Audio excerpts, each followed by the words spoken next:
একটা ছেলে তার বিয়েতে 100 জনের জায়গায় 150 জন বরযাত্রীকে নিয়ে বিয়ে করতে পৌঁছে গেছে শ্বশুর বাড়ি।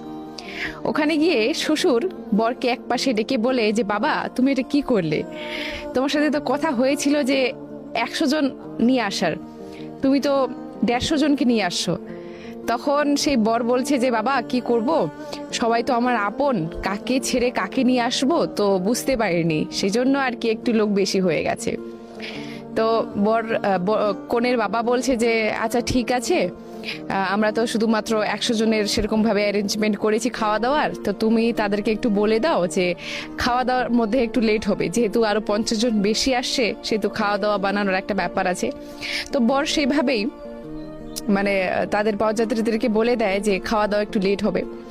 এদিকে সব বিয়েও হয়ে গেল, খাওয়া দাওয়া সবকিছু হয়ে গেল। এসব হয়ে যাওয়ার পর প্রায় 2 বছর পর সেই ছেলেটার একটা বিপদ ঘটে। বিপদটা কি ছিল, তার বউ ছিল প্রেগনেন্ট। আর সেই প্রেগনেন্ট অবস্থায় যখন তাকে হসপিটালে ভর্তি করা হয়, তখন সেই ছেলেটার ওর নেগেটিভ রক্তের দরকার তার বউয়ের জন্য। সে আত্মীয় স্বজনদের ফোন করলো, বন্ধু বান্ধবদের ফোন করলো, সব মানে আত্মীয় স্বজনকে বলে শেষ যে কেউ রক্ত দেওয়ার জন্য, কিন্তু কারো কাছে কোনো রক্ত নেই, মানে কেউ রক্ত দিবে না।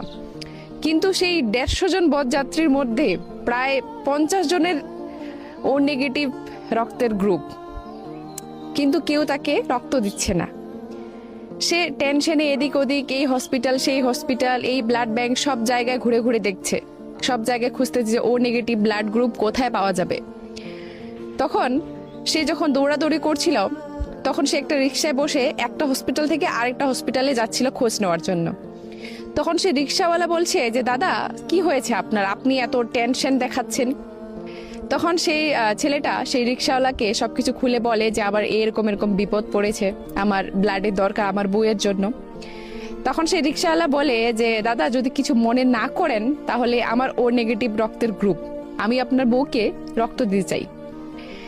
তখন সেই ছেলেটা তো খুশি, বলছে ঠিক আছে। তখন সেই রিক্সাওয়ালাই তার বউকে বাঁচায় রক্ত দিয়ে।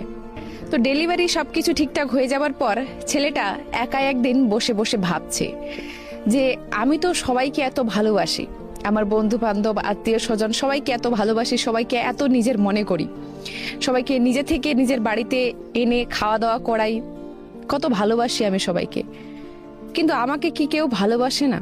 আমার বিপদের দিনে আমি কাউকে আমার পাশে পেলাম না। আমি যে বিয়ে করতে গেছিলাম, আমার শ্বশুর আমাকে 100 জনকে নিয়ে যেতে বলেছিল, আমি 150